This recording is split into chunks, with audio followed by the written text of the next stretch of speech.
নমস্কাৰ, মই শংকৰদেৱ শিশু নিকেতনৰ ৪ৰ্থ শ্ৰেণীৰ অসমীয়াৰ লঘন কবিতাটো পঢ়ি নাম তোমালোকে মই মুখে মুখে পঢ়ি যাবা হা।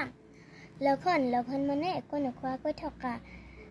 কবিয়ে লঘনত কি খাইছিল তাৰে বৰ্ণনা কৰিছে। কবি নৱকান্ত বৰুৱা।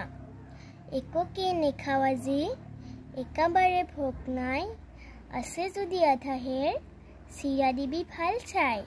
দৈ মোক নেলাগে, গাখীৰৰ সৰ পালে, খেজুৰীৰ গুৰ দেখি লয়া এইফালে।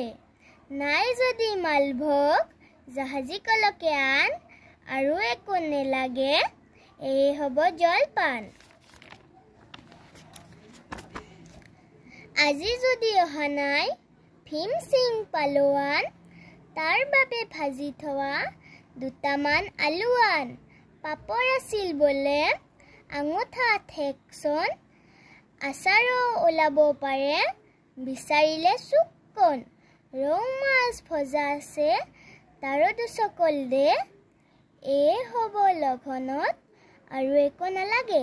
আজিৰ বাবে ইয়াতে সমাপ্ত। আপুনি যদি ভাল লাগিল কবিতাটো লাইক কৰিব, ছাবস্ক্ৰাইব কৰিব। Bye bye.